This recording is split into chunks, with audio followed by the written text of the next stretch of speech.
গোপাল, তাড়াতাড়ি জামাটা খোল, 1 সেকেন্ডও দেরি করা যাবে না, তাড়াতাড়ি কর। এটা তাড়াতাড়ি কর, জামাটাও খোল এবার। স্যার আপনি কি পাগল হয়ে গেছেন নাকি? অফিস টাইমে আমি জামা খুলবো? যেটা বলছিস সেটা কর, তাড়াতাড়ি জামাটা খুলে দে, তাড়াতাড়ি কর,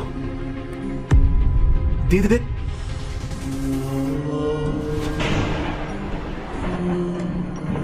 স্যার আপনি কি করছেন আমি কিচ্ছু বুঝতে পারছি না। অত কথা বলিস না তো, আর তাড়াতাড়ি করে আমার শার্টটার কোটটা পরে নে, তাড়াতাড়ি তাড়াতাড়ি নে, এবার আমার কোটটা পর। এখন দেখ, কিছুক্ষণের জন্য তুই এই কোম্পানির বস আর আমি তোর চাকর, বুঝতে পারলি? আমি যা বলবো ঠিক তাই করবি, একদম মুখ খুলবি না, বুঝতে পেরেছিস? কিন্তু স্যার হঠাৎ এরকম অদল বদল কেন? আমার তো কিছুই মাথায় ঢুকছে না। সব বুঝবি, চুপচাপ বসের মতো করে এখানে বসে থাক। এক্সকিউজ মি, বলছি মিস্টার সেনের সাথে দেখা করা যাবে? আমি মিস্টার সেন, কি ব্যাপার বলুন? সরি স্যার, আসলে আজকে আপনার সাথে আমাদের একটা মিটিং ছিল। ও আচ্ছা, ইন্দ্র দেখো তো আজকে ওনাদের সঙ্গে কোনো মিটিং ছিল কিনা।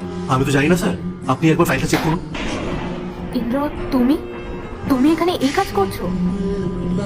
দিদি দেখ, জামাইবাবু শেষ পর্যন্ত পিয়নের কাজ করছে। বাহ, দারুণ তো। হ্যাঁ, আমি এখানেই কাজ করি, আমি এভাবেই সংসার চালাই। দেখলি দিদি, এই হলো ওর আসল যোগ্যতা। আমি তো তোকে আগেই বলেছিলাম ও তোর যোগ্য না। তুই থাকবি রাজপ্রাসাদে আর ওইখানে টেবিল মুছছে। শ্রেয়া, চুপ করো, ও তো জামাইবাবু হয়। কিসের জামাইবাবু? ভালোই হয়েছে আমি আর মামিনে তো ডিভোর্সটা করে দিয়েছিলাম, না হলে আজ তোকে পিয়নের বউ হয়ে থাকতে হতো। শাট আপ, এটা আমার অফিস, কোনো মাছের বাজার না। কি শুরু করেছেন আপনারা? আর ইন্দ্র, তোমার যদি কোনো পার্সোনাল কথা থাকে তাহলে সেটা অফিসের বাইরে গিয়ে বলো না, এখানে তো আমার কাজের ক্ষতি হচ্ছে। সরি স্যার, আসলে ও হলো আমার প্রাক্তন স্ত্রী। I am so sorry sir, আমাদের মিটিংটা কি শুরু করা যায়? আচ্ছা ঠিক আছে, তোমরা কিছুক্ষণ পরে মিটিং রুমে এসো, আমি আসছি। পূজা, তুমি কি এখনো আমার উপর রাগ করে আছো? এইসব বলে এখন আর কোনো লাভ নেই ইন্দ্র, আমাদের ডিভোর্স হয়ে গেছে, আর এটাই সত্যি। কিন্তু এত বছরের স্মৃতি কি কখনো বলা যায়? আমি তোমাকে ভুলে গেছি ইন্দ্র, আর তুমি আমাকে ভুলে যাও, আর তুমি আমার থেকে অনেক বেটার কাউকে পেয়ে যাবে। কিন্তু ইন্দ্র, আমাকে একটা কথা বলো তো, তোমার এত ভালো বিজনেস ছিল, তুমি সেই সব কিছু ছেড়ে এরকম পিয়নের কাজ কেন করছো? পরিস্থিতি পূজা, তুমি চলে যাওয়ার পর না আমি পুরোটাই ভেঙে পড়েছিলাম।